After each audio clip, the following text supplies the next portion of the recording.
Welcome back to the channel. Today we're gonna talk about the best subject in the entire world, and that's Hearts of Iron 4 and the economy side of it. No, okay. The economy side. The economy side of it. I am Boppus, and with me I have... Badger the boat guy. So, yeah, we won't talk about dockyards, so hopefully not.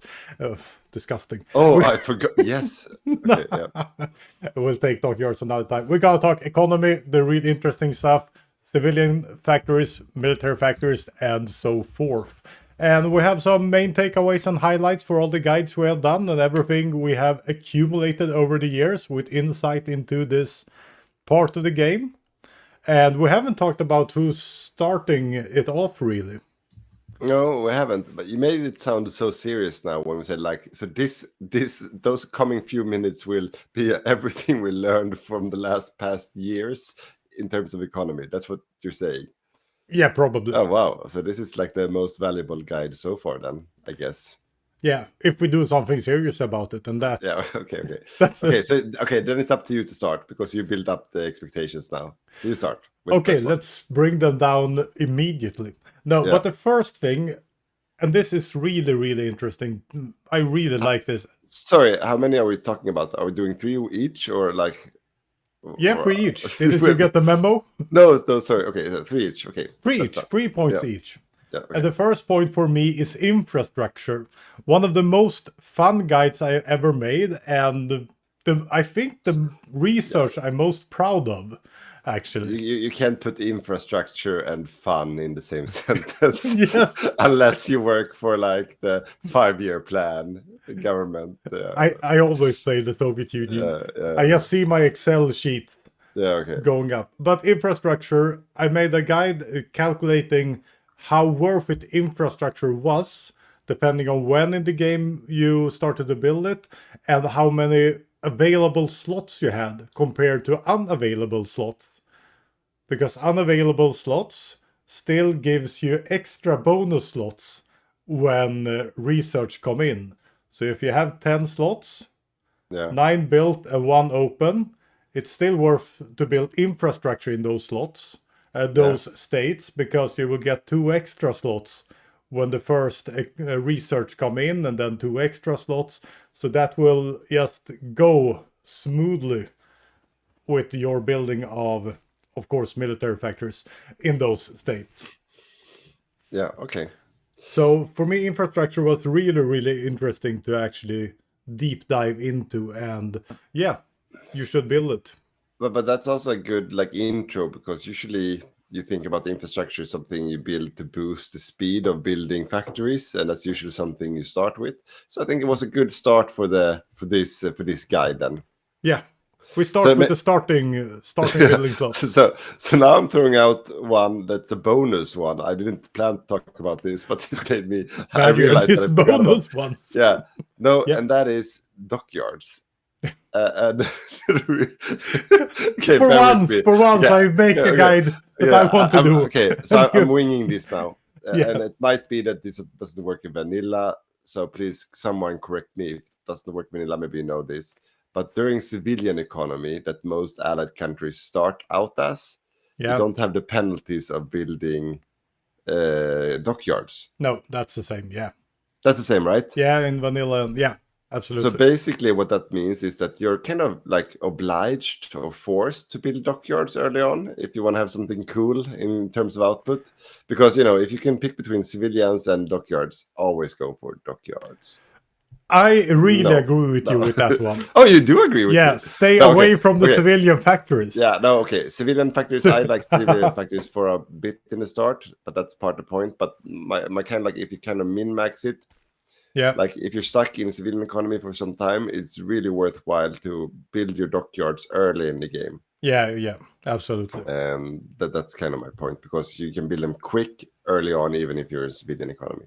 Yeah, and if you're gonna go into that bonus point, the thing with dockyards is that it takes a long time building stuff. Yeah. So if you want them out until the start of the war, which usually is in 39. You need that early dockyards to both push out the hulls and then probably refit them right before the war, so you get the the best guns and everything, yeah, check out our previous podcast for why you want the best guns and best armor. Yeah. But okay, yeah, so I agree. So I winged my first one. So it's up to you to go on to the third. Okay, so yeah, that was infrastructure and some dockyards. My second one is a mechanic, which I found extremely interesting. And this was when I made my concentrated versus dispersed industry guide. Yeah. And instead of actually doing that guide, I did that guide also, but I started to deep dive into production efficiency retention. And everyone just hearing that word must go, oh my God, that must be the most interesting thing a gamer could ever imagine. I had to think what we're talking about now, but yeah, no, I know. That's usually what you think about when you pick between concentrated and dispersed, and then you see, okay, in the dispersed tree you get some buffs for retention, and then everyone makes assumptions on what that means. But I guess what you're going to tell us, it's not what you think it is, or it doesn't calculate as you think it does. No, it depends on what you think, but what retention is when you start switching production lines. So you might have infantry weapons and you upgrade it to a better, newer tech of infantry weapons or a new design of infantry weapons.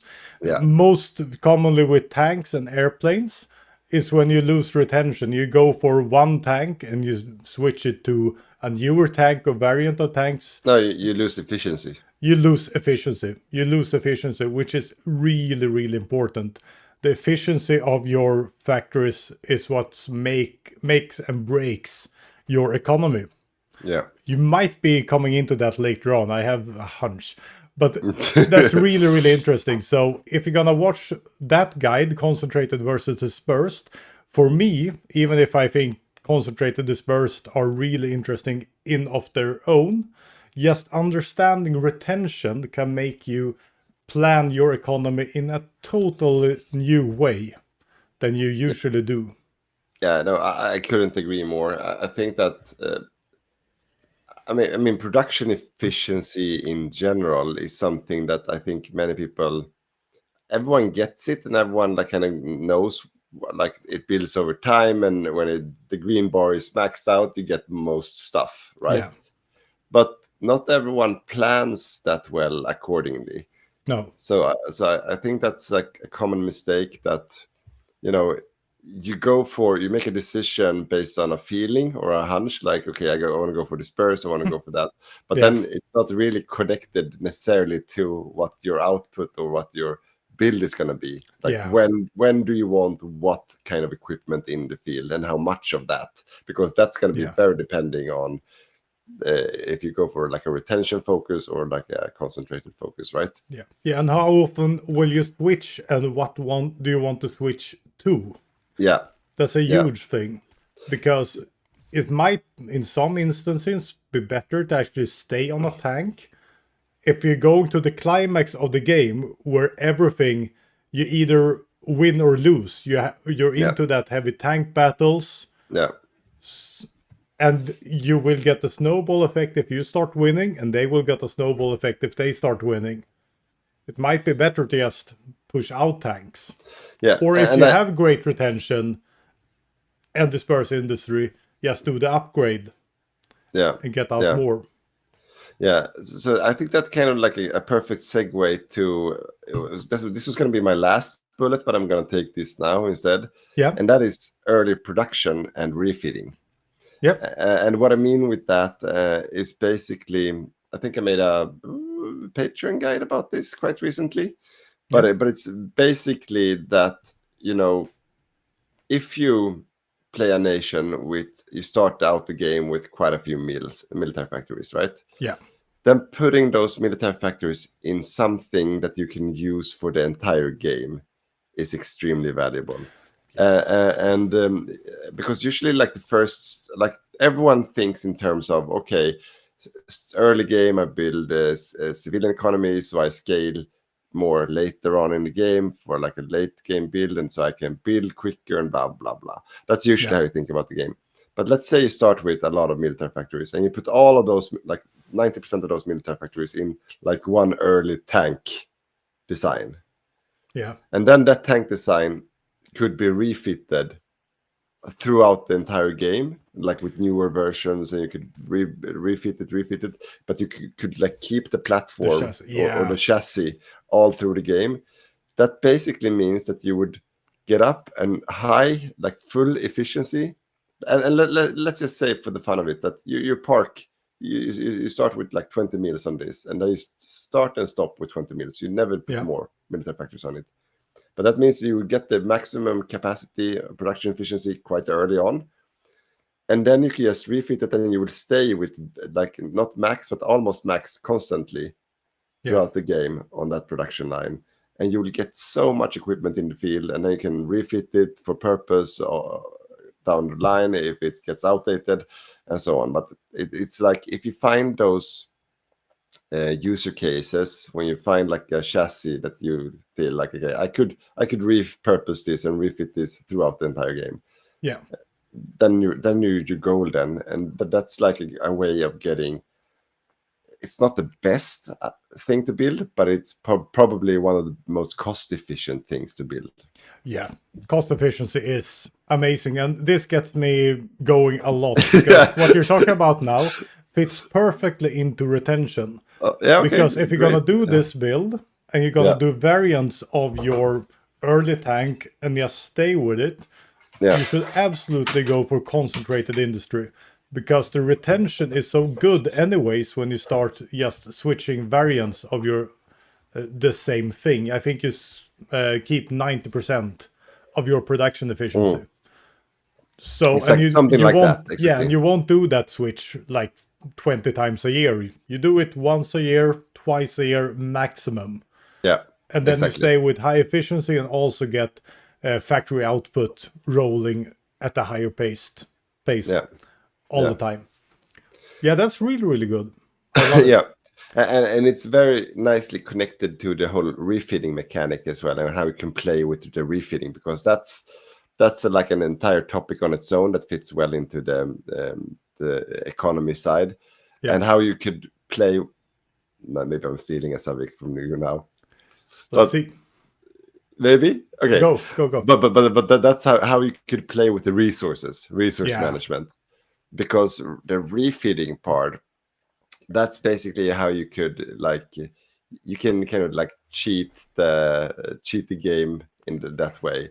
So if you would build, just an example, let's say you build a fighter variant from day one, like the full thing that you want to have, then it costs X number of resources, like aluminum and rubber and whatever.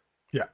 But if you do it in steps, so you build like a very slim thing, and you like split it up into 3 production lines. You showed this in a guide, right? Yes. And I think it's kind of mind-boggling. But then you can build the same plane with less resources. I think I pushed it down to 75% less resources. Yeah, and it doesn't cost you more, or how was it? Like it's like similar cost. Ooh, I don't. It should cost a bit more. But it's the refit cost. So the refit cost is very, very limited, right? I mean, when you have the second conversion, it's limited. It could be that. How can't I remember this? Because you have the conversion extra speed for the conversion also. Research. So I don't remember exactly, but no, the extra cost is not the issue. Yeah, and basically you have to also add into this that you could build something early on that you could refit later on with later tech as well, that you didn't have from the get-go either, and so on. So there's some other really big upsides for it. So the cost is minimum in terms of, it's worth it, basically. Yeah. And I want to backtrack actually to your point about building the right stuff early, or if you have your factories, like support equipment, if you plan your economy, you can put an exact number of support equipment factories on support equipment, and they will continue building the entire game, giving you as much as you want. I've been thinking about my calculator, because I have expanded on that one. So it also gives me the possibility to exactly know when the factories start rolling, the military factories. But now I have an extra spreadsheet where I can plot them out accordingly when it comes out, so I get a perfect build. So for the tournament, I was so extremely happy because it fitted down to the last infantry weapon almost.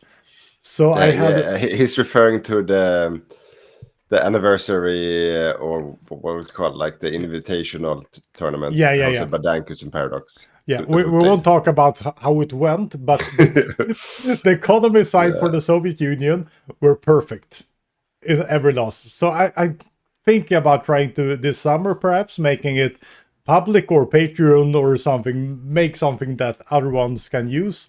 But it's just yes, it's a mess right now. I can use it. I don't think anyone else can, but also like a disclaimer or like meta advice on this one, because if you look at good tank builds in multiplayer, they are very often associated with building a lot early and refitting. So you see this many times, like like a Canada build or even like a France hold build or like a German build. Like you get the medium assault guns out early and then you refit them to better medium tanks later. And, like you just want to get the chassis out there produced, and then you can refit them with the latest guns to get everything like up to the standards that you need for the breakout of the war, or for different stages in the war. So it's very meta to mass produce early on. Yes, it's efficient. Yes, that's a order question. How many points do you actually have left? I have at least one, and I have probably one bonus. I have 1 + 1 bonus. So I'll start with my ordinary one then. Also a guide that I made about production efficiency cap bonuses versus higher factory output. Oh wait, say that one more time. You can have the choice in some instances to either get a higher production efficiency cap, so you push up the maximum cap. Maximum production. The max cap, it's going at this way. Or gaining more factory output. In a percentage. So I made a guide. I looked at it yesterday. It's like 90% a spreadsheet, and I'm popping up sometimes just saying something. But so that's the best kind of guides. Of course. But it's really interesting. I knew from the beginning that, of course, if you have 50% production efficiency cap, 1% extra cap is way better than gaining more 1% extra factory output. It's not perhaps not clear to everyone, but so much I knew.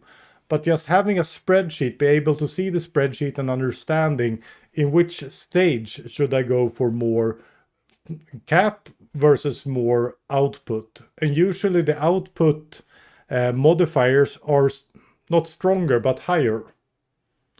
You usually don't get 10 or 15% extra production efficiency cap, but you can get 15% extra factory output. And understanding how those works together, depending on how high your cap is right now, it made me think a lot. And so which one is the better to focus on? At the beginning, cap. Cap is much better. At the beginning of the game. At the beginning of the game, because if you are at 50% cap, if you get 10% extra output, you only get 10% extra output on that low cap. If you have 100% cap, if that's you're already up there. I get it. The output gets twice as effective. Valuable. I get it. But then you go and have later in the game you also have more output. So the more output you gain, the less each extra percentage give you compared to cap. I think so this is just... you lost half of the viewers. Exactly. Like a Stuka bomber. It's like a Stuka bomber. Oh, sorry. Okay, so I'll do something more light then. So that was not a light subject, you mean?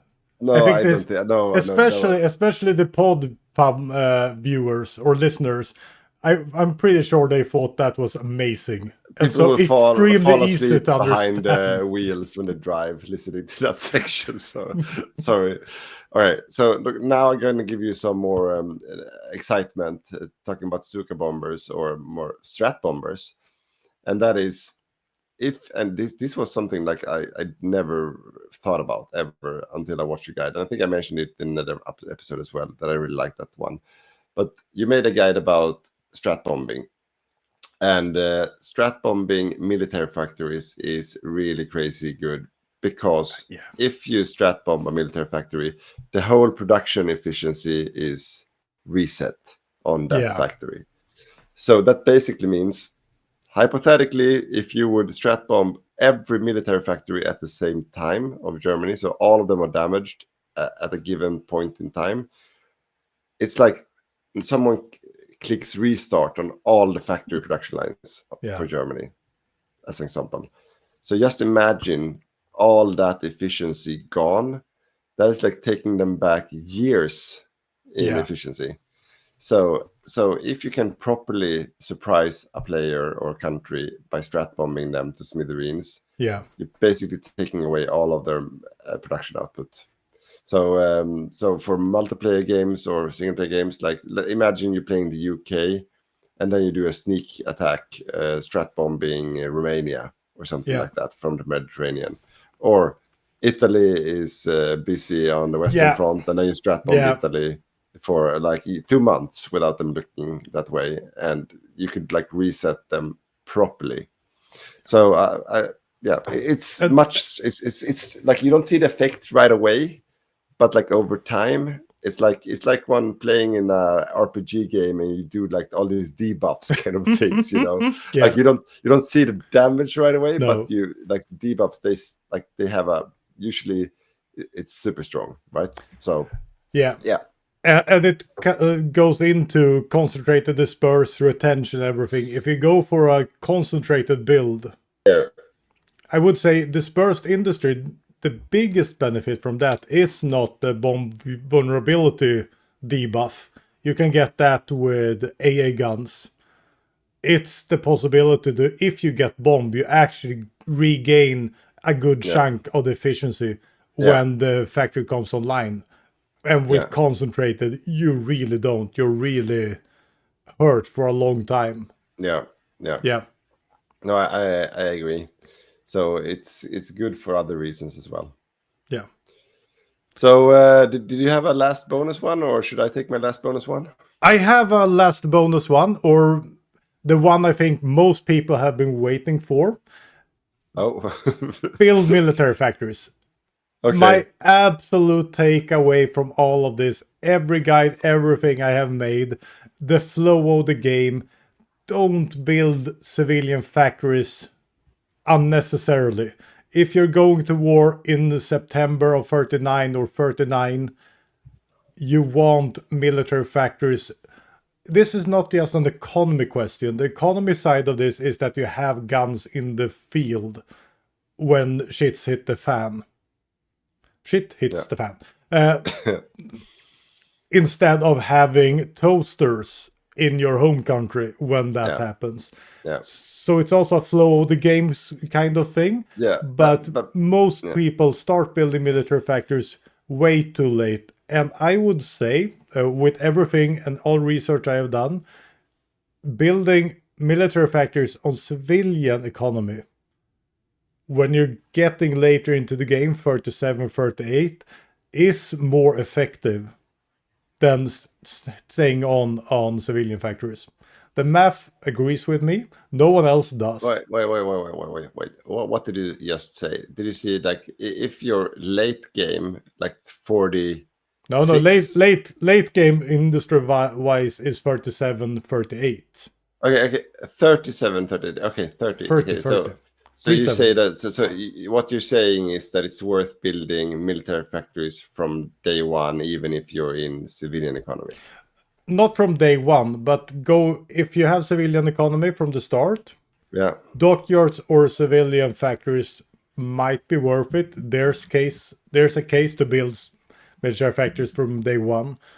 But when you're going over to 37, 38, even if you're stuck at 37 on civilian economy, I would say going for military factories are almost necessary. Because if you play an allied game, especially multiplayer, and everyone starts building military factories mid 38 or something ridiculous like that, then you stand in LLMain with some 38 guns and a couple of tanks, but you have way too little mass to actually be able to fight a Germany building military factories from day one. No, I completely agree. And I think that's also, I mean, usually you think about, okay, so I want to focus on building the 39 fighter or, something like that. But what we've been talking about with the refitting and everything, like you have to have an early play. You have to have a focus on putting all your military factories that you get on early that gives you an effect throughout the game. Yeah. Like, building trucks from day one, building support equipment from day one, those don't have any stats that you care about anyways. Just build that shit early on in that case. If you don't have anything else to build, and then you don't have to build it later, right? No. So you can always make use of those early meals in a very good way. And there are always chassis or airplanes that you can refit for purpose later on as well. So it's, or like when we play the TFB mod, it's basically the artillery that does most of the damage for infantry builds. So then you can just build all the crappy infantry equipment early on, then you just build the right artillery later on instead. Yeah. That's kind of like how you refit infantry, right? Yeah. Maybe we should make a guide about that one, but that's very mod specific though. So it's not really exact, the same in vanilla. Yeah. So, but I couldn't do an economy guide without saying military first. No, I get that. But that's kind of like my last point, and this is not like a statement, but it's kind of like just reinforcing what you just said. That you made a guide or several guides about factory conversion as well. And what I liked about that is not the conversion item itself, but it's the math behind it. And it goes back to what you're saying, that when you look, and this is like a common, it's like looking at graphs in the wrong way.